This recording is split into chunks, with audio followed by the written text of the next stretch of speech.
नमस्कार। आप loud India TV पर हैं और हम श्री अभय दुबे जी के साथ हैं। शाम 4 बजे रविवार को हम वैचारिक चर्चा करते हैं और आज की चर्चा शुरू करें उसके पहले मैं अभय जी से ये जानना चाह रहा हूँ कि सबसे पहली गैर कांग्रेसी सरकार केंद्र में मोरारजी भाई के नेतृत्व में बनी थी और उस पूरे शिल्पी जो थे उस सारे सरकार के या आपातकाल से लड़ने के वो लोकनायक जयप्रकाश नारायण थे। बहुत सारे लोग शामिल थे पर नाम लोकनायक जयप्रकाश का था और लोकनायक जयप्रकाश के ही नैतिक साहस के कारण वो शायद युद्ध सफल हो पाया था।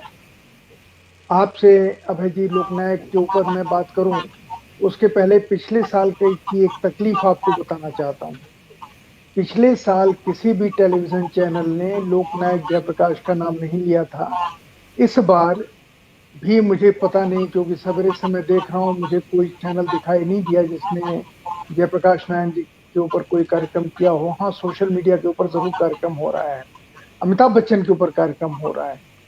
ये हमारे देश का सौभाग्य है कि दुर्भाग्य है कि जिस व्यक्ति ने देश के लोगों के मानस को बदलने के लिए, उनमें साहस पैदा करने के लिए और एक तरीके से दोबारा लोकतंत्र को स्थापित करने के लिए इतनी बड़ी लड़ाई लड़ी, उसका नेतृत्व किया और इस देश में बदलाव के लिए संपूर्ण क्रांति जैसे शब्द का इस्तेमाल किया। अब उस संपूर्ण क्रांति जैसे शब्द का इस्तेमाल एक टेलीविजन चैनल सुशांत सिंह राजपूत के लिए न्याय दिलाने के लिए अब तक करता रहा। अब उसने खैर सुशांत राजपूत को छोड़ दिया है। दूसरी तरफ अमिताभ बच्चन को इतना बड़ा बना दिया। महानायक हैं, उन्होंने कला में काम किया है पर क्या उन्होंने देश के भाग्य को बदलने में, देश के लोगों को जगाने में कोई रोल प्ले किया है? मैं आपसे इस सारी स्थिति के ऊपर एक संक्षिप्त टिप्पणी चाहता हूं, उसके बाद फिर हम आगे बात करते हैं। देखिए संतोष जी, मुझे और आप और मेरे ऐसे लोगों को इस बात से बिल्कुल निराश नहीं होना चाहिए कि टीवी चैनलों ने पिछले साल जयप्रकाश नारायण का नाम नहीं लिया था और इस साल भी शायद ही कोई टीवी चैनल उनके बारे में कार्यक्रम कर रहा है या चर्चा कर रहा है। एक टीवी चैनल पर मैंने देखा था, वो कुछ बिहार आंदोलन के ऊपर उन्होंने एक कार्यक्रम बनाया था, तो उसमें जयप्रकाश नारायण की स्वाभाविक रूप से चर्चा थी। बीच बीच में नीतीश कुमार भी आते थे, उनकी युवा तस्वीर भी आती थी, लालू यादव की युवा तस्वीर भी आती थी, शिवानंद तिवारी की तस्वीरें आती थी और अपने कुछ साथी थे जो बिहार आंदोलन के ज़माने से जुड़े हुए थे, तो वो भी उसमें बोलते थे। लेकिन वो भी कार्यक्रम खास तौर से जयप्रकाश नारायण के ऊपर फोकस नहीं था। मैं समझता हूँ कि हम लोगों को तो संतोष की सांस लेनी चाहिए कि ये लोग जयप्रकाश नारायण की चर्चा नहीं कर रहे। दरअसल इनमें से कोई इस योग्य है ही नहीं कि जयप्रकाश नारायण का नाम ले। ये लोग अगर जयप्रकाश नारायण का नाम लेंगे तो मुझे लगता है कि उनके साथ बड़ा अन्याय होगा। कोई भी टीवी चैनल और दूसरी दूसरी जो एक अफसोस की बात ये नहीं है टीवी चैनल नाम नहीं ले रहे। अफसोस की बात ये है कि प्रिंट मीडिया में, अखबारों में भी जयप्रकाश नारायण के ऊपर कोई सामग्री प्रकाशित नहीं है। मुझे लगता है कि जेपी के ज़माने से आज की राजनीति बहुत बदल चुकी है। तब से लेकर अब तक गंगा यमुना में पानी इतना ज़्यादा बह गया है कि वक्त इतना बदल गया है कि अब कुछ हम अपने कंधे के सिर्फ घुमाकर अपने कंधे के उधर देखें तो शायद जेपी का ज़माना हम लोगों को ठीक से दिखाई नहीं पड़े। हम लोगों की यादों में वो है क्योंकि हम लोग टेक्सचुअल प्राणी हैं, हम लोग पाठीय प्राणी हैं, किताबें लिखते हैं, किताबें पढ़ते हैं, बहसें करते हैं आपस में, शब्दों की दुनिया के व्यक्ति हैं, इसलिए हम अब उस इतिहास से जुड़े हुए हैं। मैं इमरजेंसी में जेल में रहा हूँ, मेरे ख्याल से आपको भी इमरजेंसी में निश्चित रूप से सिखाया गया होगा क्योंकि जो आपकी शख्सियत है और आपका इतिहास है। मुझे ठीक ठीक तो नहीं पता लेकिन मुझे लगता है ज़रूर आप इमरजेंसी में मुश्किलों से गुजरे बनारस होंगे। बनारस बनारस जेल में था मैं। हाँ हाँ, मैं और मेरे पिताजी दोनों इमरजेंसी में जेल में थे। मैं तो इतना छोटा था कि उस वक्त गाड़ी मुझ भी ठीक से नहीं निकली थी, तो मुझे बच्चा बैरक में रखा गया था। तो मैं कहना ये चाहता हूँ कि जयप्रकाश नारायण के ज़माने का वक्त निकल गया है। जयप्रकाश नारायण जिन मूल्यों की नुमाइंदगी करते थे वो मूल्य अब कहीं दूर दूर तक नहीं है। उनके नाम लेने वाले नेताओं ने उनके प्रति निष्ठा व्यक्त करने वाले नेताओं ने, जिनका यहाँ नाम लेने की आवश्यकता नहीं है, उन मूल्यों को पूरी तरह छोड़ दिया। देखिए, डॉक्टर लोहिया ने 1967 में जो गैर कांग्रेसवाद खड़ा किया था, जिसमें जयप्रकाश नारायण सशरीर शामिल नहीं थे, क्योंकि उस समय वो मेरे ख्याल से सर्वोदय के साथ थे, सर्वोदय आंदोलन में थे। सर्वोदय आंदोलन के साथ थे, और सक्रिय चुनावी राजनीति से उन्होंने संन्यास ले लिया था। लेकिन उसी गैर कांग्रेसवाद के मुहावरे को और उसी रणनीति को जयप्रकाश नारायण के नेतृत्व में केंद्र की राजनीति में इस्तेमाल किया गया 10 साल बाद 1977 में। 1967 में उस राजनीति का असर केवल 10 राज्यों में पड़ा था, वो राज्यों तक सीमित थी। केंद्र में उसी गैर कांग्रेसी गठजोड़ को जयप्रकाश नारायण के नेतृत्व में लाया गया और देश में पहली गैर कांग्रेस सरकार बनी। उस सरकार का क्या हश्र हुआ, और हश्र में जेपी की कोई भूमिका नहीं थी। जेपी के दरवाजे पर उस हश्र का ठीकरा नहीं फोड़ा जा सकता। जेपी का जो काम था वो उन्होंने कर दिया, लेकिन इस देश में जो गैर कांग्रेस विपक्ष था, उसकी राजनीतिक अक्षमता इतनी जबरदस्त थी कि वो उस बेहतरीन प्रयोग को, मैं अभी भी उस प्रयोग को बहुत बेहतरीन मानता हूँ। आप उस जनता पार्टी सरकार के जो आंकड़े देखिए, उस जमाने में विकास के क्या आंकड़े थे, उस जमाने में महंगाई की क्या स्थिति थी, उस जमाने में सामाजिक शांति की क्या स्थिति थी, उस जमाने में कानून और व्यवस्था की क्या स्थिति थी। आप पाएंगे कि उससे पहले की इंदिरा गांधी की सरकार और उसके बाद की इंदिरा गांधी की सरकार दोनों ही उतनी बेहतर नहीं थी जितनी मोरारजी देसाई के नेतृत्व में चलने वाली वो सरकार। बिल्कुल। इसके बावजूद चूंकि अपनी राजनीतिक महत्वाकांक्षाओं पर लोग काबू नहीं रख पाए और आपस में ये लोग बहुत बुरी तरीके से लड़े, और तरह तरह की इस लड़ाई का विश्लेषण करने के लिए तरह तरह की बातें कही नहीं है और कई तरह के समीकरणों का और उनका सहारा लिया गया है। लेकिन मैं मुख्य रूप से मानता हूँ कि राजनीतिक महत्वाकांक्षा बहुत विकट थी। अगर जरा सा अपने ऊपर संयम रखा होता तो वो कांग्रेस को बहुत लंबे अरसे के लिए सत्ता से दूर रख सकते थे, लेकिन वो सरकार का पतन हो गया और इंदिरा गांधी दोबारा वापस हो गई। आप देखिए उसके बाद देश का क्या हश्र हुआ। वो सरकार गेम चेंजर हो सकती थी। उसके बाद इंदिरा गांधी ने 1980 में वापस आने के बाद में असम की और गढ़वाल की गढ़वाल की सभाओं में मुसलमानों की देशभक्ति पर संदेह किया और कांग्रेस की तरफ से पहली बार कांग्रेस के इतिहास में एक नरम हिंदू कार्ड खेला गया। उसके बाद सन 84 तक आते आते पंजाब की समस्या विकराल रूप ग्रहण कर चुकी थी। ऑपरेशन ब्लू स्टार हुआ। उसके बाद से देश की राजनीति को, सार्वजनिक जीवन को आतंकवाद का जो रोग लगा है, जो सुरक्षा सिक्योरिटी सिंड्रोम पैदा हुआ है, तमाम कितनी पुलिस फोर्स, कौन कौन से ब्लैक कैट कमांडो नेताओं की सुरक्षा में लगे रहते हैं, आंतरिक सुरक्षा भी थी। बिल्कुल। जो इंटरनल सिक्योरिटी के नाम पर जो फियर साइकोसिस पैदा हुआ है, उस दिन से आज तक ये पूरा देश उसकी जकड़ में है। अगर जनता पार्टी की सरकार जारी रहती, मुझे याद है जनता पार्टी की सरकार केंद्र में बनी और उत्तर प्रदेश में भी जनता पार्टी की सरकार बनी, रामदेव यादव को मुख्यमंत्री बनाया गया, तो मुलायम सिंह यादव और सत्यदेव त्रिपाठी जो मंत्री बने थे, मुख्यमंत्री थे और कैबिनेट रैंक के मंत्री थे, जब वो अपने गृह जिले इटावा में आते थे तो उनके साथ एक सब इंस्पेक्टर होता था सुरक्षा के नाम पर। मुझे याद है मेरे पिताजी वहां से अखबार निकालते थे और मैं उस अखबार में काम करता था। उनके साथ केवल सुरक्षा के नाम पर एक सब इंस्पेक्टर होता था और वो अकेले घूमते थे पूरे बाजार में। कोई दिक्कत नहीं थी, उन्हें कोई खतरा नहीं था। और जब वो सरकारी डाक बंगले में रुकते थे तो उनके कमरे में कोई भी आ जा सकता था। वो बिल्कुल इसे ओपन गेट पॉलिसी कहते हैं, बिल्कुल इस तरह की नीति थी। लेकिन जैसे ही जनता पार्टी की सरकार गई, इंदिरा गांधी की सरकार आई, इंदिरा गांधी ने बहुत ही आत्मघाती किस्म की और देश को नुकसान पहुंचाने वाली, लोकतंत्र को नुकसान पहुंचाने वाली राजनीति और रणनीति का व्यवहार किया और उस सब का नतीजा आज हम लोगों के सामने है। अगर वो सरकार इन लोगों ने किसी तरह बचा ली होती तो देश आज किसी और दशा में होता। मैं ये नहीं कह रहा हूं कि देश कोई स्वर्ग बन गया होता, लेकिन जो आज दशा है वैसी दशा तो निश्चित रूप से नहीं होती। इसलिए मैं कहूंगा कि गैर कांग्रेस विपक्ष ने जयप्रकाश नारायण की जो देन थी, उसको आप कहते हैं कि वो जनता पार्टी सरकार के शिल्पी थे, उस देन के साथ बहुत अन्याय किया और अन्याय के तमाम लोग हैं जो आज जो आज सत्ता में है भाजपा की तरफ से, और विपक्ष में है जो गैर कांग्रेस गैर भाजपा विपक्ष है, वो सब लोग उसकी जिम्मेदार हैं। बिल्कुल। मैं आपको बस 2 छोटी-छोटी जानकारियाँ इसमें आपसे शेयर करना चाहूँगा। इंटरनेट हम लोगों का शायद कुछ डिस्टर्ब कर रहा है, लेकिन फिर भी बात करने की शुरुआत करते हैं। कुछ मुझे लगता है कि आवाज़ पलट भी रही है। मेरी तो पलट गई है।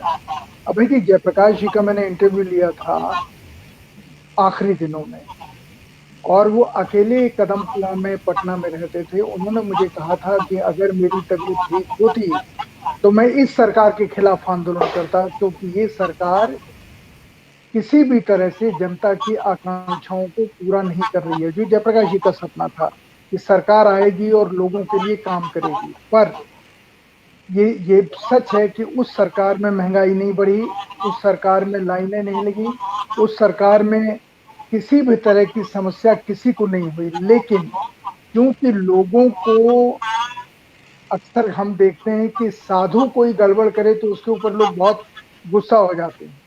गांव में होता है ना कि जो शोधे होते हैं वो तो शोधेगिरी करते हैं, लोग कहते हैं शोधे हैं, लेकिन अगर वहीं पर कोई साधु आ जाए और गलती से किसी महिला को थोड़ी देर तक देख ले तो लोग पीट पीट के उसका बुरा हाल कर देते हैं। जनता पार्टी की सरकार के साथ मुझे लगता है ऐसा ही हुआ। लोगों ने भरोसा ही नहीं किया था कि ये आपस में लड़ेंगे, पर वो लड़े। लेकिन आज मैं अब आपसे पूछना चाहता हूं कि आज जो एनडीए है, इस एनडीए को लेकर के इसका क्या विश्लेषण क्या है? ये एनडीए जो बनी अपना काम पूरा कर रही है, नहीं कर रही है? एनडीए पहले भी अटल जी के भी जमाने में थी, आज भी एनडीए है। इसका कोई ऐतिहासिक रोल था, है, या अभी आगे बचा हुआ है? देश को ये कितना ज्यादा फायदा देगी, एनडीए नहीं देगी? इसके बारे में थोड़ी आपसे मैं बात करना चाह रहा हूँ। कुछ सवाल पूछिए आप। आपने जो बात कही है उसमें छोटा सा मैं एक पृष्ठभूमि बना देता हूँ उसमें। देखिए, भारतीय जनता पार्टी की सबसे बड़ी समस्या ये थी 90 के दशक में कि वो जो उसका कैचमेंट एरिया था, उत्तर भारत, मध्य भारत और कुछ कुछ पश्चिमी भारत, यानी उसका जो प्रभाव क्षेत्र था, इस प्रभाव क्षेत्र में तो उसको वोट प्राप्त होते थे भारतीय जनता पार्टी को। लेकिन इसके बाहर के इलाकों में भारतीय जनता पार्टी के पास कोई समर्थन आधार नहीं था। इसके लिए जरूरी था कि वो वहां की क्षेत्रीय शक्तियों के साथ में एक राजनीतिक गठजोड़ निकाले। लेकिन उसकी जो नीतियां थी, जो सांप्रदायिक राजनीति थी, उसके कारण तमाम क्षेत्रीय दलों के लिए भारतीय जनता पार्टी अछूत बनी हुई। लेकिन दूसरी तरफ तमाम क्षेत्रीय शक्तियां कांग्रेस से भी परेशान थी। उन्हें हमेशा लगता था कि कांग्रेस जो है उनको अपने राज्यों में हुकूमत करने की आज़ादी देने के लिए तैयार नहीं है।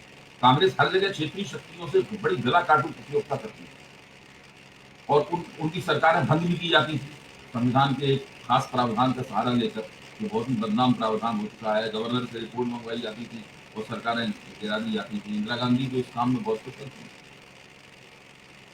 इसलिए कांग्रेस का इतना दबाव था उन क्षेत्रीय शक्तियों के ऊपर। तो जो भाजपा उदीयमान पार्टी थी, इसलिए आखिरकार उन लोगों ने सोचा कि अगर भारतीय जनता पार्टी अपने जो विवादास्पद सांप्रदायिक मुद्दे हैं, उन मुद्दों को अगर ठंडे बस्ते में थोड़ी देर के लिए अस्थायी रूप से डालने के लिए तैयार हो जाए, तो हम उसके साथ में एक गठजोड़ बना सकते हैं।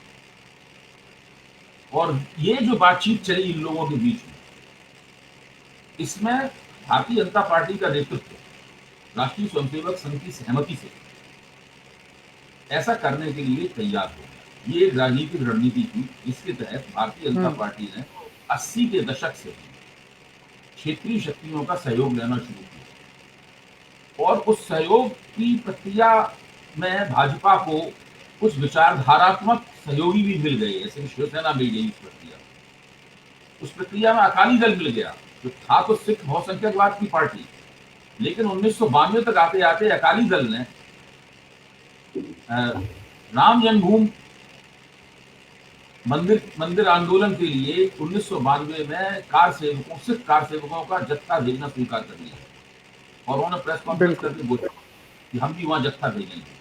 तो वो केवल चुनावी गठजोड़ नहीं रह गया, उसके अंदर कोई विचारधारात्मक पहलू भी शामिल हो गए उसमें, शिवसेना के साथ में और अकाली दल के साथ में। और बाकी जो क्षेत्रीय शक्तियां थी वो कांग्रेस से परेशान थी, शिवसेना और अकाली दल का भी कांग्रेस से टकराव था। तो कुल मिलाकर एक ये गठजोड़ बन गया और इसका फायदा भारतीय जनता पार्टी को 90 के दशक में मिला। तो 13 दिन की सरकार गिर जाने के बाद में अटल बिहारी वाजपेयी क्षेत्रीय शक्तियों की मदद से देश के प्रधानमंत्री बने और वो 6 साल तक इस देश के प्रधानमंत्री रहे। तो राष्ट्रीय जनतांत्रिक गठजोड़ की ये उपयोगिता भारतीय जनता पार्टी को बहुत पसंद आई और भाजपा की पूरी रणनीति इसी इसी राष्ट्रीय जनतांत्रिक गठजोड़ के इर्द गिर्द नियोजित होती है। लालकृष्ण आडवाणी ने बाकायदा इसकी एक थीसिस बनाई। इस थीसिस को वो एनडीए प्लस प्लस कहते थे। उनका मानना था जितना एनडीए मजबूत होगा, जितना राष्ट्रीय जनतांत्रिक गठजोड़ मजबूत होगा, उतना ही भारतीय जनता पार्टी को केंद्रीय राजनीति की जमीन पर मजबूती से कदम बढ़ाने में मदद मिलेगी।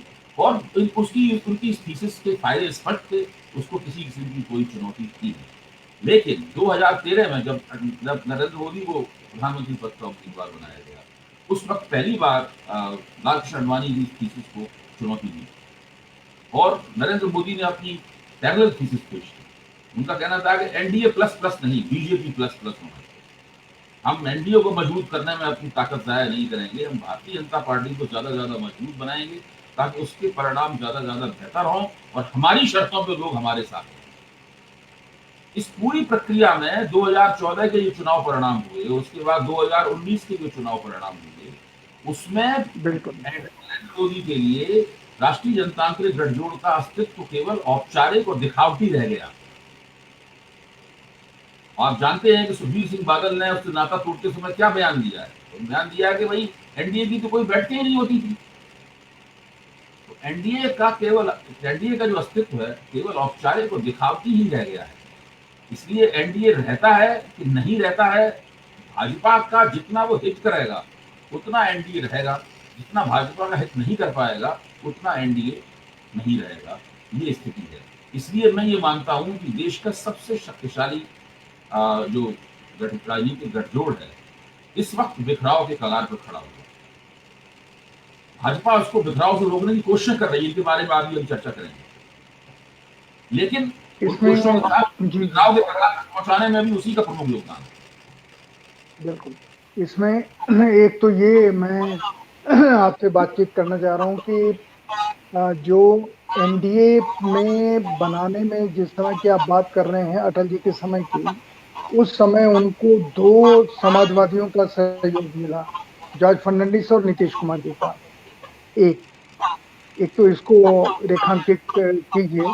और लेकिन उसने एक फायदा भी किया कि धारा 370 और राम मंदिर और कॉमन सिविल कोड, इसको थोड़े दिनों तक नेशनल सीन से दूर रखा। एक इसके ऊपर आपकी टिप्पणी चाहते हैं। दूसरा, मैं ये जानना चाह रहा हूं कि अभी जो एनडीए है, जिसको आप कह रहे हैं कि पहले तो एक एनडीए का संयोजक होता था और एक पार्टी का अध्यक्ष होता था, भारतीय जनता पार्टी का, और अब तो मुझे तो नहीं याद है कि एनडीए का कोई संयोजक इस समय ऑफिशियली है भी या नहीं है। अगर है तो मुझे मतलब इतना इमेटेरियल है कि मुझे याद ही नहीं है। इन दोनों चीजों को देखते हुए जी, कोई संयोजक है भी नहीं। और आप बिल्कुल ठीक कह रहे हैं कि नीतीश कुमार और जॉर्ज फर्नांडिस, केसी त्यागी बार बार टीवी चैनलों पर और अखबारों में लिखकर इस बात को कहते रहे हैं कि हम लोगों के साथ में जो बातचीत हुई थी उसी बातचीत से ये फार्मूला निकला था कि ये भाजपा अपनी 3 विवादास्पद सांप्रदायिक लक्ष्य जो है, इन लक्ष्यों को स्थगित कर देगी, तभी इसके साथ गठजोड़ हो पाए। उसमें नीतीश कुमार की और जॉर्ज फर्नांडिस की और केसी त्यागी वगैरह सब लोग एक ही पार्टी में थे, एक ही में थे। हाँ। और पूरा बंदोबस्त इस किस्म का था कि एनडीए का संयोजक गैर भाजपाई होगा। चंद्रबाबू नायडू एनडीए के, जॉर्ज फर्नांडिस एनडीए के संयोजक रहे लंबे अरसे तक। तो इस तरह का एक बंदोबस्त बना था, जो बंदोबस्त देखने में काफी लोकतांत्रिक किस्म का बंदोबस्त लगता था। इसीलिए बार बार भाजपा के सहयोगी दल कांग्रेस को मुंह चढ़ाते हुए ये कहते थे कि भाजपा गठजोड़ धर्म ज्यादा अच्छी तरह निभाती है, वो अपने घटक दलों का, एनडीए के घटक दलों का ज्यादा अच्छा ध्यान रखती है बजाय कांग्रेस की। कांग्रेस तो शुरू में गठजोड़ बनाने के तो कांग्रेस बाद में सोनिया गांधी के नेतृत्व में गठजोड़ बनाने के पक्ष में हुई। तो अभी भी ये बात कही, अभी कुछ दिन पहले तक लालू यादव से नीतीश कुमार का जब झगड़ा हुआ, उस वक्त तक केसी त्यागी इस बात को रेखांकित कर रहे कि अगर भारतीय जनता पार्टी होती तो हमारा उनसे इस तरीके का झगड़ा नहीं होता, क्योंकि वो ज्यादा अच्छी तरीके से गठजोड़ को बना के रखते, गठजोड़ का बंदोबस्त चलाते हैं।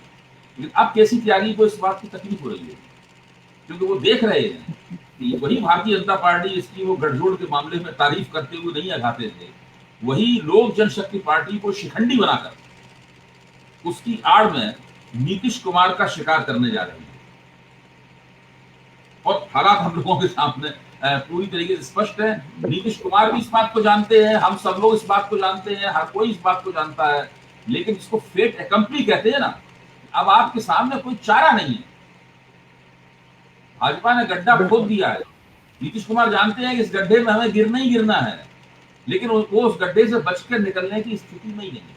उनके लिए तमाम रास्ते बंद हो चुके हैं। अब तो वो चुनाव में कोई जबरदस्त पराक्रम दिखा दें और भाजपा की सीटें कम हो जाएं और उनकी सीटें इतनी ज्यादा बढ़ जाएं, भाजपा फिर से नीतीश कुमार भारतीय जनता पार्टी की मजबूरी बन जाए, तो बात अलग है। इसीलिए मैं कह रहा हूं कि नवंबर के अंत तक तय हो जाएगा कि बिहार की कौन सी पार्टी एनडीए में रहेगी। अकाली दल निकल चुका है, शिवसेना बाहर हो चुकी है, यानी दो विचारधारात्मक सहयोगी थे वो बाहर हो चुके हैं। जो राजनीतिक विचारधारात्मक सहयोगी नहीं थे, राजनीतिक सहयोगी थे बिहार की पार्टियां, नीतीश कुमार और दूसरे छोटे छोटे दल, वो नवंबर तक पता चलेगा कि वो एनडीए में रहेंगे ही रहेंगे। इस समय रामविलास पासवान की मृत्यु के बाद केंद्रीय मंत्रिपरिषद में केवल एक गैर भाजपाई चेहरा रह गया है, रामदास आठवले। इसके अलावा कोई गैर भाजपाई मंत्री नहीं है इस वक्त केंद्रीय सरकार में। तो सभी व्यवहारिक तरीकों से ये अब एनडीए की सरकार नहीं रही, ये अब विशुद्ध भारतीय जनता पार्टी। बिल्कुल। अब यहाँ जी बोलिए, आप पूरा करें।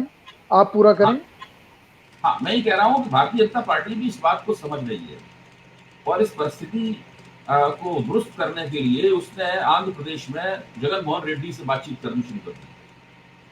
उसकी कोशिश है कि जगन मोहन रेड्डी केंद्र सरकार का हिस्सा बनने के लिए तैयार हो जाए, तो उससे यहाँ पर गैर भाजपा एनडीए में गैर भाजपा स्थिति को बेहतर बनाने में भारतीय जनता पार्टी को मदद मिलेगी।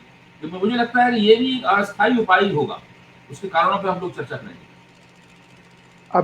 अभी जो स्थिति है, एनडीए जितना कमजोर हुआ है, बल्कि एनडीए टूट गया है एक तरीके से, जो आपने अभी बताया कि उसके साथ पार्टियां ही एक दो बची हुई हैं। अठावले की पार्टी है या नीतीश कुमार है, चिराग पासवान की पार्टी है उनके साथ। मेरे दिमाग में ये सवाल खड़ा हो रहा है कि क्या यही कारण तो नहीं है कि भारतीय जनता पार्टी बिल्कुल एक तरफा उसने अपनी रणनीति बना ली है, और वो सारे सवाल जो लोगों के हितों से जुड़े हैं और लोगों के हितों से नहीं जुड़े, वो 50 या 70 वायदे जो प्रधानमंत्री मोदी ने 1914 की 15 अगस्त को लाल किले से किए थे, वो सारे सवाल या वो सारे वायदे एक तरफ उन्होंने छोड़ दिए और पूरा का पूरा भारतीय जनता पार्टी का कुंबा एक दूसरी तरफ चल दिया, जिसमें ये सारे सवाल एक तरफ, लोगों का ध्यान मुख्य मुद्दों से हटाना दूसरी तरफ, मीडिया को कंट्रोल में करना तीसरी तरफ, और चौथा जिस चीज के बारे में लोग आलोचना करते हैं कि देश में सांप्रदायिकता और पाकिस्तान विरोध जैसे सवाल प्रमुख आ गए हैं, ताकि लोग उसी में उलझे रहें और उन सारे वायदों की तरफ ध्यान न दें जो वायदे प्रधानमंत्री मोदी ने 2014 को प्रधानमंत्री बनते समय किए थे या 15 अगस्त को जिनकी घोषणा की। देखिए, ये एक संयोग है और इस संयोग का हमें मतलब निकालना चाहिए।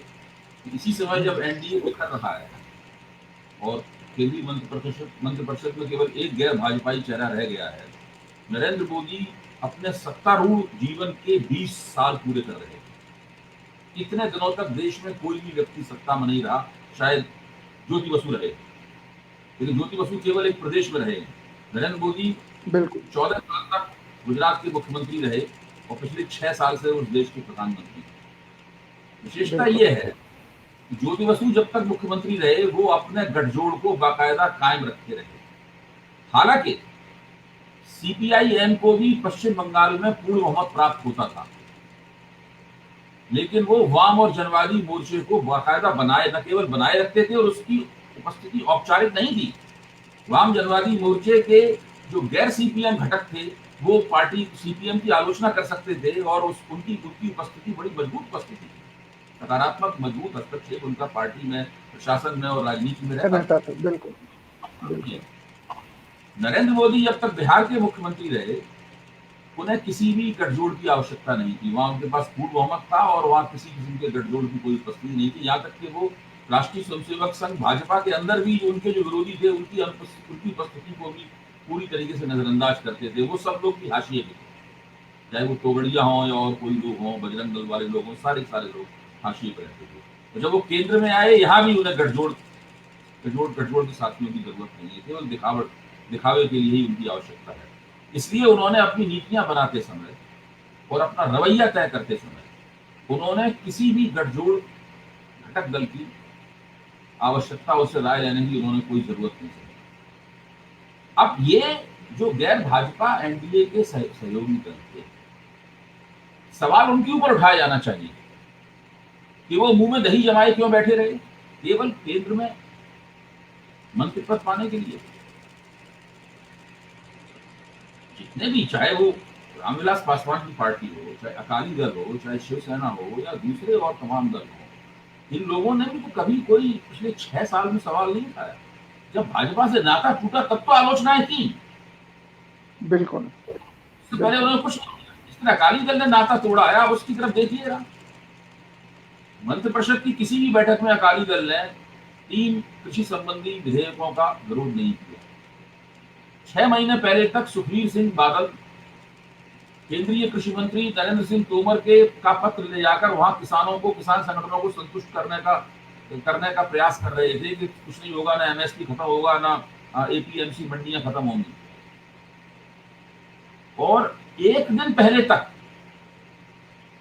सुखबीर सिंह यादव कांग्रेस का विरोध कर रहे थे संसद में और बीजेपी वालों को पता भी नहीं था ये क्या कहने वाले थे, और विरोध करते करते पूरे भाषण में कांग्रेस का विरोध करते रहे और अंत में उन्होंने कह दिया कि हरसिमरत कौर जो है वो सरकार से इस्तीफा देंगे। बीजेपी वाले अवाक रह गए, वो फ्लोर मैनेजमेंट भी नहीं कर पाए। तो अकाली दल ने जिस तरीके से साथ छोड़ा है भारतीय जनता पार्टी का, उसमें मैं मानता हूं कि भारतीय जनता पार्टी का पक्ष इतना कमजोर नहीं था। उसी तरीके से मैं ये भी मानता हूं कि महाराष्ट्र में जिस तरह शिवसेना ने भारतीय जनता पार्टी का साथ छोड़ा है, दोनों ने मिलकर चुनाव लड़ा, बहुमत प्राप्त किया। भारतीय जनता पार्टी के पास में एक निवर्तमान मुख्यमंत्री था और ज्यादा सीटें थी। इसके बावजूद भी शिवसेना ने जिद करके उन सत्ता के बंटवारे और मुख्यमंत्री पद के लिए उनका साथ छोड़ दिया।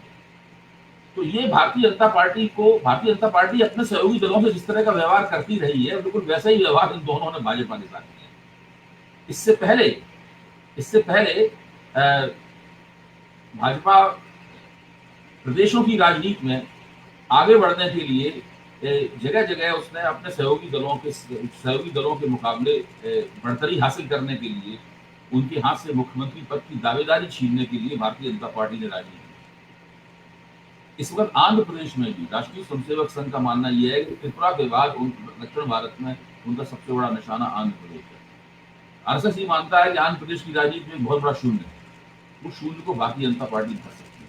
इसीलिए संघ की शक्तियां वहां पर पर्दे के पीछे जबरदस्त मुहिम चला रही हैं कि किस तरीके से भाजपा को पार्टी नंबर 1 वहां बनाया जाए। क्योंकि चंद्रबाबू नायडू की, उनका मानना चंद्रबाबू नायडू की लोकप्रियता में गिरावट हुई है और ये सरकार है, इसके खिलाफ कुछ न कुछ एंटी इनकम्बेंसी होगी। कांग्रेस पुरानी दमदार पार्टी नहीं रही क्योंकि रेड्डियों का समर्थन जगन मोहन रेड्डी अपने साथ ले रहे हैं, जो कांग्रेस का प्रमुख जनाधार हुआ करता था।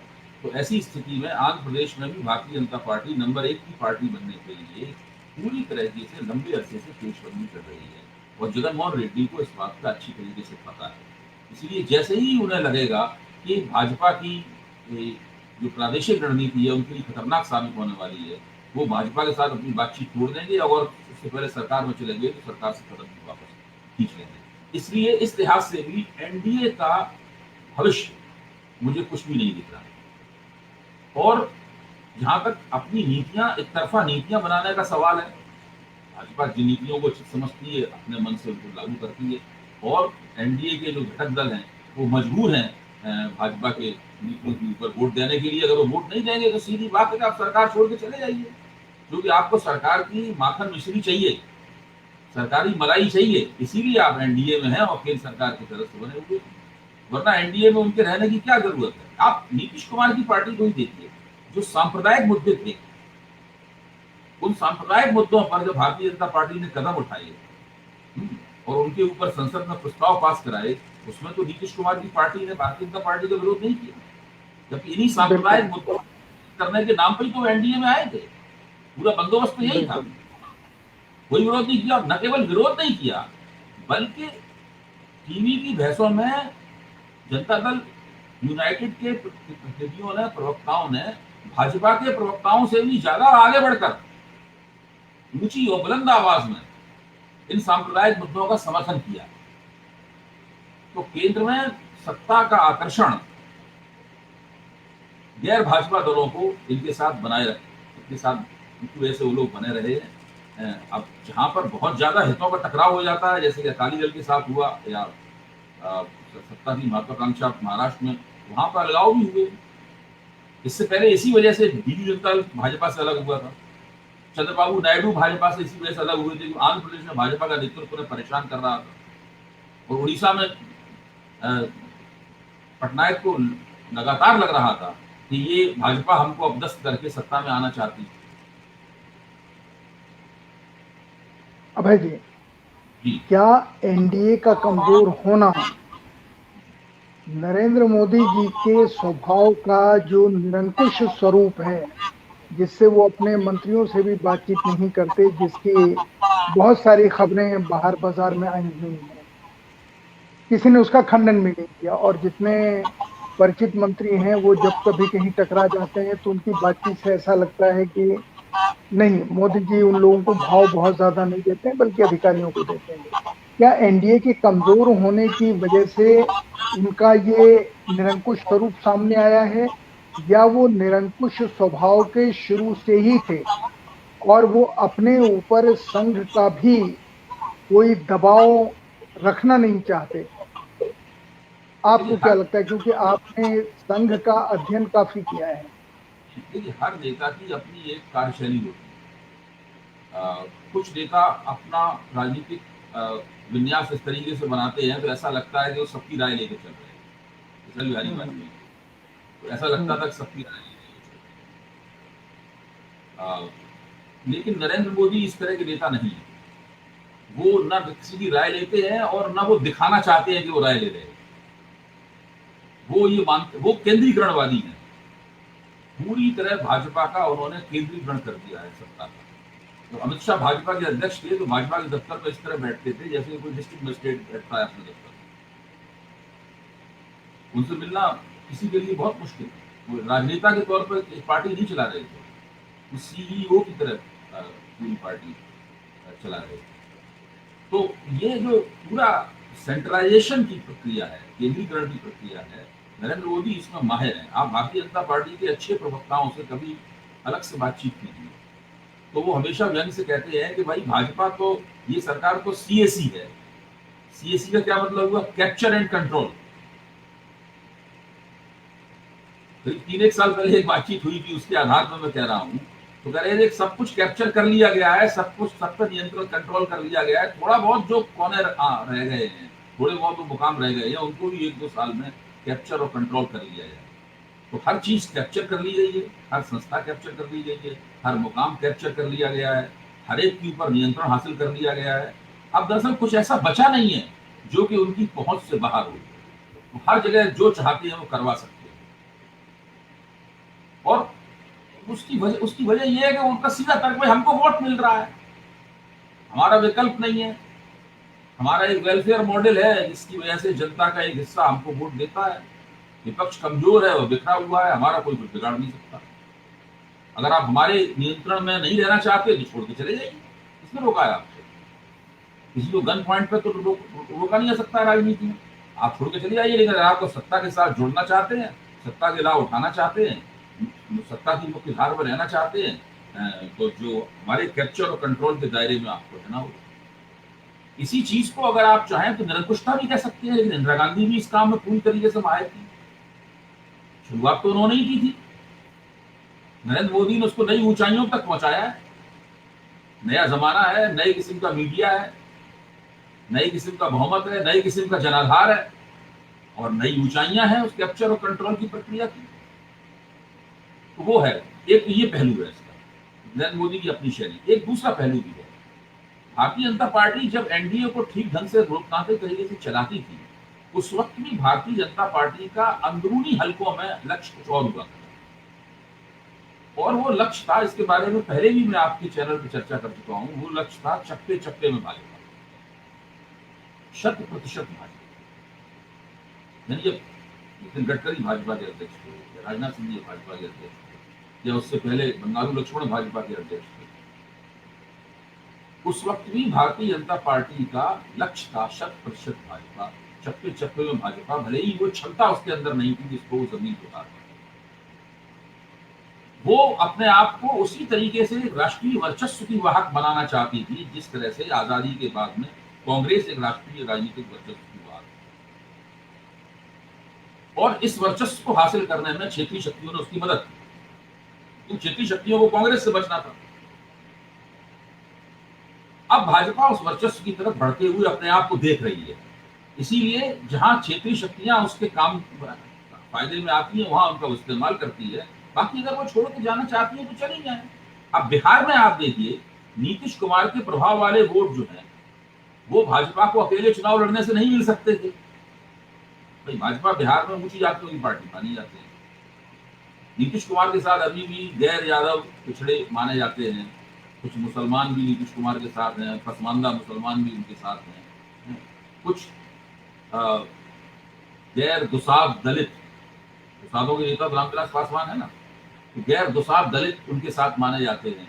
तो भाजपा उनके साथ मिलकर चुनाव लड़ रही है इस दृष्टि से कि ऊंची जातियों के साथ में नीतीश कुमार के वोटों का गठजोड़ भाजपा को ज्यादा सीटें दिलाएगा। और नीतीश कुमार को अंडरकट कर रही है दो तरीके से।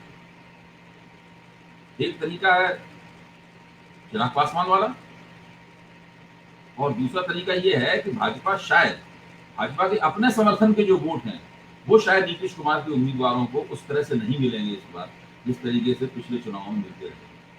चुनावी नतीजे इस लिहाज से बहुत बिहार के दिलचस्प होने वाले हैं। कौन सा वोट किधर जा रहा है और कौन सा वोट किधर जाने से खुफिया तौर पर घोषित रूप से रोक दिया गया, इस पर हम लोगों को निगाह रखनी है। बिल्कुल, लेकिन अभय जी, ये जो एनडीए का जो हालत आपने बताई और खासकर प्रधानमंत्री मोदी का जो स्वभाव आपने बताया, या Bharatiya Janata party plus plus plus जो जिस बात की तरफ आपने इशारा किया, इसने एक खतरनाक स्थिति देश में पैदा की है कि देश की 15 या 20% आबादी मुस्लिम समाज को क्या पॉलिटिकली इरेलेवेंट कर दिया है इस राजनीति ने? देखिए, भारतीय जनता पार्टी की कामयाबी के दो बड़े कारण हैं। बहुत से कारण हैं लेकिन दो बड़े कारण हैं। पहला कारण तो ये है कि जो सामाजिक न्याय की राजनीति रही है, वो सामाजिक न्याय की राजनीति बहुत कमजोर हो गई, उसकी साख थे। उसी सामाजिक न्याय की राजनीति के साथ में उत्तर भारत का मुसलमान मतदाता जुड़ा हुआ है। भाई बिहार में वो लालू यादव को वोट देता है, कुछ नीतीश कुमार को वोट देते हैं, ये दोनों सामाजिक न्याय की राजनीति के पैरोकार। जिसमें उत्तर प्रदेश में मायावती और अखिलेश यादव को वोट मिलते हैं मुसलमानों को। तो अब चूंकि इन लोगों ये सामाजिक न्याय के जो नेता हैं, ये कुल मिलाकर अपनी बिरादरी के ही नेता रह गए। इनके अपने पिछड़े और दलित समर्थन आधार का क्षय हो गया है। इनकी अपनी गलतियों से, उन कारणों की हम लोग चर्चा कर चुके हैं और फिर भी चर्चा कर सकते हैं, वो क्षय हो गया है। इसलिए मुसलमान वोट जो इनको मिलते हैं वो प्रभावी नहीं होते, क्योंकि इनके उम्मीदवार जीतते नहीं। तो मुस्लिम वोटों की जो एफिकेसी है, उनकी जो प्रभावकारिता है, वो शून्य हो गई। जहां पर हिंदू मतदाताओं का बड़ा हिस्सा गैर भाजपा शक्तियों को मिलता है, ऐसे दिल्ली में अरविंद केजरीवाल को मिलता है। वहां जब मुसलमान वोट इनके साथ मिलते हैं तो बड़ा भारी असर होता है, एक एंटी भाजपा स्वीप हो जाता है। उत्तर प्रदेश में ये असर इसलिए नहीं होता कि अखिलेश को केवल यादव वोट मिलते हैं, केवल यादव मुसलमान से तो आप चुनाव नहीं जीत सकते। मायावती को केवल जाटव वोट मिलते हैं, केवल जाटव मुसलमान से तो आप चुनाव नहीं जीत सकते। मुसलमान वोट दोनों के बीच में बट जाते हैं, कांग्रेस भी थोड़े बहुत ले जाती है मुसलमान वोट। तो मुसलमान वोटों की जो एफिकेसी है, उसकी प्रभावकारिता है, वो उत्तर भारत में पूरी तरीके से समाप्त हो चुकी है। और इस समाप्त करने के पीछे प्रमुख भूमिका है सामाजिक न्याय की राजनीति का सैद्धांतिक और व्यवहारिक चुनावी राजनीति के धरातल पर और सैद्धांतिक धरातल पर, नैतिक धरातल पर आपने जयप्रकाश नारायण का भी जिक्र किया था। वो नैतिक ओझ इस राजनीति में नहीं रहा है। इस राजनीति के ज्यादातर पैरोकार जयप्रकाश नारायण आंदोलन से निकले, बिल्कुल बिल्कुल। खत्म हो चुका है। वो एक जाति लेकिन हाँ बिल्कुल ठीक, लेकिन मुसलमानों का इस प्रकार से निष्प्रभावी होना, उनकी जो संख्या है 20% या 18%, जो भी हम मान लें, उसके विकास के ऊपर भी इसका असर पड़ेगा। उनकी राजनीति में हिस्सेदारी पे असर पड़ेगा, उनके शिक्षा में हिस्सेदारी पे, स्वास्थ्य में हिस्सेदारी पे फर्क पड़ेगा। तो तस्वीर क्या देखते हैं आप? इतनी बड़ी कम्युनिटी अगर निष्प्रभावी हो जाती है, उसको मिलेगा क्या फिर? देखिए, संसद और विधायिकाओं में और विधानसभाओं में मुसलमानों की हिस्सेदारी तो पहले से गिर रही है। वो अभी 6 साल में नहीं गिरी है, वो पहले से मुसलमानों की हिस्सेदारी उसमें गिर रही है। इसके बाद सरकारी नौकरियों में भी उनकी जितनी हिस्सेदारी होनी चाहिए प्रतिशत, आबादी के प्रतिशत के हिसाब से, वो नहीं है। जो कारपोरेट क्षेत्र है उसमें भी मुसलमानों की वो हिस्सेदारी नहीं है, निजी व्यवसाय में भी उनकी वो हिस्सेदारी नहीं है। तो आमतौर पर पूरे राष्ट्रीय जीवन में, सार्वजनिक जीवन में, प्रशासन में कहीं मुसलमानों की हिस्सेदारी, सच्चा कमेटी की रिपोर्ट भी बताती है बात, मुसलमानों की हिस्सेदारी लगातार गिरती रही है।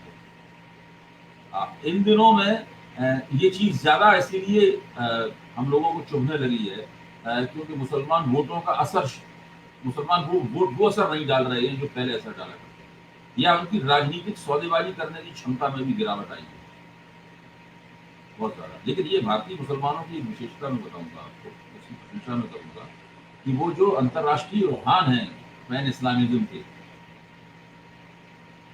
और इस्लामिक आतंकवादी गतिविधियों के रुझान है, भारतीय मुसलमानों का बहुत ही एक ना के बराबर एक हिस्सा, 0.0001 आप कह सकते हैं, वही उससे प्रभावित है।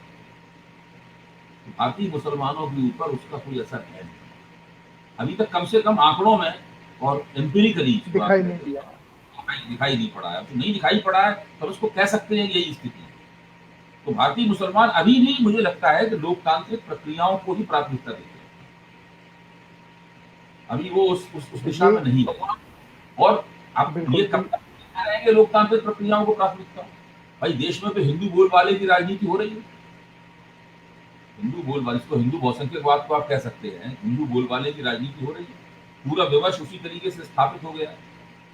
लोग अपने आप को सेकुलर नेता बताने की बजाय हिंदू नेता, ब्राह्मण नेता, उच्च वर्णीय, ऊंचे गोत्र के नेता के रूप में, जनेऊधारी नेता के रूप में और दूसरे तरीके से पेश करने की लगातार कोशिश की जा रही है राष्ट्रीय मंच पर। लेकिन भारतीय जनता पार्टी इस खेल की ओरिजिनल खिलाड़ी है। तो बाकी सब लोग जब यही खेल खेलते हैं तो लगता है कि ये दोयम दर्जे की नकल कर रहे हैं भारतीय जनता पार्टी की। तो लोग असल के साथ जाएंगे, नकल के साथ क्यों जाएंगे? तो जब तक बिल्कुल मैंने आपसे मुस्लिम समाज को लेके इसलिए सवाल पूछा कि अभी पिछले दिनों इस कोरोना ने एक चीज दिखाई कि जिस तरीके से मीडिया ने और भारतीय जनता पार्टी के सहयोगी दलों ने जिस तरह से प्रहार किया, या कपिल मिश्रा जैसे नेताओं ने जो दिल्ली में नए मुल्ला बने हैं प्याज खा के ज्यादा, वो इन लोगों ने जितना हमला किया, खासकर कि मुसलमान ही इस देश में कोरोना फैलाने का मुख्य कारण है, और उनको लेकर के जितना कॉर्नर किया, जितना उनको गालियाँ मिली, जितना उनको उनका अपमान हुआ, उस और खासकर टेलीविज़न चैनल के एंकर्स की, एडिटर्स की भाषा आपको याद होगी कि किस-किस तरीके से वो बात कर रहे थे। लेकिन अब जब हमारे high court, Delhi high court हो, इलाहाबाद हाई कोर्ट हो, बम्बई हाई कोर्ट हो, इन सारे चीज़ों के ऊपर अपनी राय रख रहे हैं कि ये गलत है, ऐसा नहीं होना चाहिए और ऐसा इनके ऊपर कोई भी इल्ज़ाम साबित नहीं हुआ है मुस्लिम समुदाय के ऊपर, और तब भी उसकी चर्चा नहीं होती और उनके ऊपर ये चिपका हुआ है कि वो देशद्रोही हैं, वो देश के खिलाफ हर काम में मदद करते हैं, साथ देते हैं। ये चीज़ कहीं ऐसा तो नहीं लगता कि जिस चीज़ को आपने कहा कि हिंदुस्तान का मुसलमान लोकतांत्रिक प्रक्रिया में ज़्यादा भरोसा करता है, एक सेक्शन ऐसा हो जाए जिसका लोकतांत्रिक प्रक्रिया से विश्वास ही उठने लगे? देखिए, हो सकता है। अगर ऐसा हुआ तो ये हमारे देश के लिए एक बहुत बड़ी दुर्घटना होगी। अगर मुसलमान समाज का एक बड़ा हिस्सा आतंकवाद की डगर पर चल पड़ा, पैन इस्लामिक हो मैं गया। कहता हूँ छोटा, मैं कहता हाँ, हूँ छोटा हिस्सा। सही सही बात। अगर 20 करोड़ लोगों का एक बहुत ही छोटा हिस्सा भी हो गया, तो कोई दुनिया की सरकार उसको सँभाल नहीं सकती। आप पूरे देश में मिलिट्री तैनात कर देंगे, फिर भी कश्मीर में भी मिलिट्री तैनात है। कश्मीरी जनता के बहुत छोटा ही हिस्सा तो है जो उसको आतंकवादियों को, पाकिस्तान समर्थित आतंकवाद को सपोर्ट करता है। लेकिन वहाँ मिलिट्री नहीं सँभाल पाती। इस पूरे देश में तो असंभव है सँभालना। ऐसा हो गया तो गज़ब हो बिल्कुल, जाएगा। आप मान लीजिए मुल्क किस बहाने किस डगर पर चल पड़ेगा, इसकी अभी हम लोग कल्पना नहीं कर कल्पना सकते। भी नहीं लेकिन कर सकते। हम लोग यही मान के चल सकते हैं, ये शुभ मना सकते हैं हम लोग कि शायद ऐसा नहीं होगा और लोकतांत्रिक प्रक्रियाओं के ज़रिए मुसलमानों की राजनीतिक समस्याओं का, सामाजिक समस्याओं का समाधान होगा। भारतीय जनता पार्टी भी इस बात को समझती है, इसलिए वो दो तरफ़ा दांव चल रही है। एक दांव तो यही है जिसकी नुमाइंदगी कपिल मिश्रा से लोग करते हैं, या कपिल मिश्रा नाम छोड़ दीजिए, तो इस किस्म के लोग, मतलब ये हाँ, एक हाँ। रणनीति है उसकी नुमाइंदगी। दूसरी तरफ आप देखिए बहुत होशियारी के साथ में मुस्लिम समुदाय के अंदर भारतीय जनता पार्टी ने कुछ सेंध लगाई है।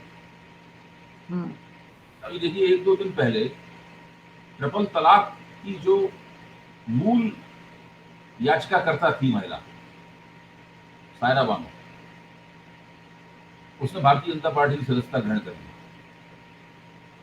ट्रिपल तलाक के सवाल पर पूरे मुस्लिम समाज को बचाव की मुद्रा में फेंक देना और पूरे नारीवादियों को बचाव की मुद्रा में फेंक देना, ये जो रणनीति भाजपा ने खेली है, जो कामयाब है, पूरी तरीके से कामयाब है, उसका कोई जवाब नहीं है, लाजवाब कर देने वाली रणनीति है। यानी जो मसला नारीवादियों को और सेकुलरवादियों को उठाना चाहिए था, वो मसला भाजपा ने उठाया और भाजपा बिल्कुल। उसमें कामयाब रही पूरी तरीके से, वो देखी गई। इसलिए शाहीन बाग का जो धरना था, इस समय दिल्ली में चुनावी सांप्रदायिकता की लहरें अमित शाह के नेतृत्व में उठाई जा रही थी। उस समय आम आदमी पार्टी के अनुरोध से या अपने मन से भी विपक्ष के नेता वहां गए थे शाहीन बाग। कहा था उन लोगों से कि अभी आप, ये समय नहीं है धरना देने, आप इस धरने को उठा लीजिए, जब चुनाव खत्म हो जाए तो मैं इसके परिणाम विपरीत निकलेंगे, चुनाव खत्म हो जाए उसके बाद आप उस धरने को कीजिए, करना चाहें तो कीजिए। तो वहां पे लोग राजी हो जाते थे, लेकिन इसमें एक छोटा सा गुट था जो लगातार उनको हटने से रोक लेते। पिछले दिनों वो गुट भी पूरा का पूरा, वो 20-22 लोग सारे भाजपा में शामिल हो गए। वही मैं कह रहा हूँ, वो भाजपा में चले गए। एग्जैक्टली। हाँ, भाजपा में चले गए। तो उससे साफ लगता ये है कि मुस्लिम समुदाय के भीतर भी एक रणनीति जो है भारतीय जनता पार्टी की तरफ से चलाई जा रही है और उसकी अभिव्यक्तियां इस तरह हमें दिखाई दे रही है। वैसे पता लगाना बहुत मुश्किल है, ये पता लगाना बहुत मुश्किल है भाई कि शाहीन बाग के धरने में जो ताकतें सक्रिय थी, उन ताकतों के भाजपा से क्या संबंध थे। भाई हम तो शाहीन बाग के धरने के लोकतांत्रिक अधिकार था उनका, हम तो उनका समर्थन करते थे। हमें क्या पता है कि उसमें कौन भाजपा का समर्थक है, कौन भाजपा का समर्थक नहीं है। और अभय जी, सारे देश में उससे प्रेरित होकर वो हो रहा था। बिल्कुल। तो अभय जी, ये जो एक शब्द है परिस्थिति जन्य साक्ष्य। साक्ष्य, तो ये जो परिस्थिति जन्य साक्ष्य तो ये कहता है कि इसको बढ़ाने में और हिंदू वोटों को कंसोलिडेट करने में फिर भारतीय जनता पार्टी का भी कहीं रोल है, थोड़ा हो ज्यादा हो वो हम नहीं जानते। आम आदमी पार्टी तो मानती है कि शाहीन बाग का धरना भाजपा ने करवाया था। वो तो उन्होंने बाकायदा सौरभ भारद्वाज का बाकायदा बयान है उनका कि आम आदमी की शाहीन बाग का पूरा धरना भाजपा की करनी थी। तो ये जो चीजें हैं वो आपका दिमाग घुमा देती हैं कि राजनीति किस स्तर पे हो रही है, कहाँ पे हो रही है। हम लोग कुछ और मानते हैं, निकलता कुछ और है। इसी तरह भ्रष्टाचार विरोधी आंदोलन के बारे में भी जो आज चर्चाएं हो रही हैं, बिल्कुल प्रशांत भूषण ने जो कहा है और जो उससे उससे जुड़ी हुई जो तमाम चर्चाएं हैं, फिर बहुत अच्छा लेख आशुतोष ने लिखा है। जब प्रशांत भूषण ने बयान दिया बाद इंडियन एक्सप्रेस में आशुतोष का आप लेख पढ़िए अगले दिन का, वो लेख बहुत ही अच्छा बेहतरीन है। एक तरह से प्रशांत भूषण ने जो बात कही है, प्रशांत भूषण की इस बात का लेख जरूर खंडन करता है कि अरविंद केजरीवाल कोई मुसलमान विरोधी है, इस्लाम मुसलमान विरोधी है, हिंदू सांप्रदाय है, इस बात का तो लेख खंडन करता है।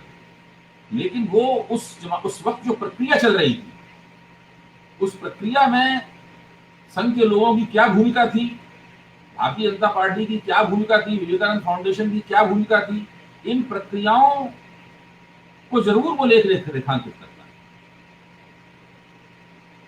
बिल्कुल, लोगों तो को पढ़ना भी चाहिए। और अब जी एक मिनट, हम लोगों को मुझे इन 3 घटनाएं जो हुई, 3 तलाक के मसले वाली, शाहीन बाग वाली और भ्रष्टाचार विरोधी आंदोलन वाली, इससे मेरा मन तो चौंक गया है कि भाई आप बहुत सतर्क रहिए। आप किन चीजों का समर्थन कर रहे हैं, किन चीजों का विरोध कर रहे हैं, आप क्या पक्ष ले रहे हैं सार्वजनिक जीवन में। आप पक्ष लेने का मतलब अपने आप को दांव पे लगाना होता है। अगर मैं टीवी पे जाकर टिप्पणियां करता हूँ, मैं अखबारों में लिखता हूँ, बहसें करता हूँ, सेमिनारों में भाग लेता हूँ, तो मैं एक पक्ष लेता हूँ। दिन रात मेरा जीवन तो इसीलिए समर्पित है, आपका जीवन इसीलिए समर्पित है। हम लोग एक पक्ष लेते हैं, बाद में पता चलता है कि आपने जो पक्ष लिया उसके अंदर तो दरअसल कोई और खेल था, आप कुछ और समझ रहे थे, हो कुछ रहा था। बिल्कुल हाँ, मतलब बिल्कुल कुछ और ऐसी शक्तियां हैं जो कुछ और किसी दिशा में चीजों को ले जा रही थी और आप समझ पाने में असमर्थ थे। इसलिए हम लोगों को जो हम लोग बातचीत कर रहे हैं वो इसलिए ज्यादा महत्वपूर्ण है कि हम ऐसी शक्तियों को पहचानने की, ऐसे विचारों को पहचानने की कोशिश कर रहे हैं। आज का प्रोग्राम समाप्त करने से पहले मैं अभय जी आपकी बातचीत से मेरे दिमाग में एक नया विषय अभी आ, आया है जो मैं आपसे शेयर करना चाहता हूं। और मैं इसलिए कह रहा हूं कि अगर कोई और करे तो करे, क्योंकि बाकी कोई, मैं कहीं भी न सोशल मीडिया पर और न किसी टेलीविजन चैनल पर इस तरह की बातचीत को सुनता नहीं हूं। मैं चाहता हूं अगले हफ्ते आपके साथ बैठ के हम एक बार राष्ट्रीय स्वयंसेवक संघ के ऊपर पूरी बातचीत करें कि गुरु जी के जमाने से लेके अब तक राष्ट्रीय स्वयंसेवक संघ में क्या क्या चीजें बदली हैं, बदली भी हैं या नहीं बदली हैं, और उनका रास्ता कुछ धीमा हुआ है या तेज दौड़ रहा है। क्योंकि आपका, मुझे अगर मैं गलत नहीं हूं तो आपका एक अध्ययन पत्र है इसके ऊपर काफी विशद। तो हाँ अगर जी, अगले हफ्ते हम 4 बजे हम पुस्तक का भी कर संघ सकते के हैं। ऊपर बातचीत करें। जी फिर से कहिए। पुस्तक का पहला अध्याय जो है उसका शीर्षक है बदलता हुआ संघ परिवार। तो वो पुस्तक जो है, उस पुस्तक वो पुस्तक राष्ट्रीय स्वयंसेवक संघ का अध्ययन भी करती है और साथ में राष्ट्रीय स्वयंसेवक संघ की जो आलोचना करने वाली शक्तियां हैं उनके विमर्श का भी अध्ययन है। तो अगर आप पुस्तक को केंद्र में रखेंगे तो और ज्यादा तथ्यात्मक और बेहतर बहस हो चर्चा हो। वही वही वही वही मैं कह रहा हूं कि चूंकि आपने अध्ययन किया है, आपने पुस्तक लिखी है, मैं अनुरोध करूंगा कि अगले रविवार को शाम 4 बजे हम राष्ट्रीय स्वयंसेवक संघ के इस बदले हुए चेहरे के ऊपर हम थोड़ी बातचीत करेंगे। थोड़ी क्या, पूरी बातचीत हम उसी के ऊपर करें। और इसकी घोषणा इसलिए कर रहे हैं ताकि अगर कोई कमेंट्स आने हैं तो इस बीच में आ जाएं। अगर बिल्कुल सोशल मीडिया पे आपको या मुझे गाली मिलनी है तो थोड़ी और मिल जाए, कोई बात प्रतीक्षा करेंगे। लेकिन अभय जी, जो बातचीत हम कर रहे हैं, मैं इसलिए ज्यादा खुश हूं कि ये बातचीत देश में कहीं हो नहीं रही है। टेलीविजन चैनलों पे आप जब जाते हैं, मैं आपके कमेंट देखता हूं, संक्षिप्त से कमेंट होते हैं और तब तक वो जो न्यूज एंकर है एक चैनल को या दो को छोड़ के सब भाई भाई भाई भाई आपकी बात को कैसे पलटना है, कैसे उसके कुतर्क उत्तर निकालने हैं, वो सब शुरू हो जाता है। तो खैर ये तो आज के टेलीविजन का दृश्य है, पर हम अपनी कोशिश जारी रखें ताकि जो सोचने समझने वाले लोग हैं उनके सामने हम वो सारी चीजें ईमानदारी से रखें जिन्हें हम ठीक समझते हैं। तो मैं आज का प्रोग्राम समाप्त करता हूं और आपको बहुत बहुत धन्यवाद देता हूं।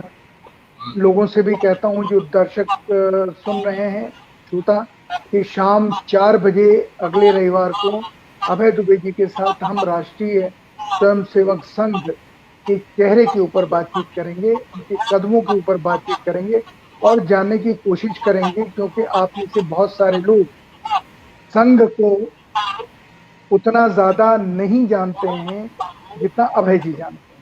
तो अगले रविवार को शाम 4 बजे तक के लिए आप सबसे विदा। अभय जी आपको बहुत धन्यवाद और सभी को बहुत धन्यवाद।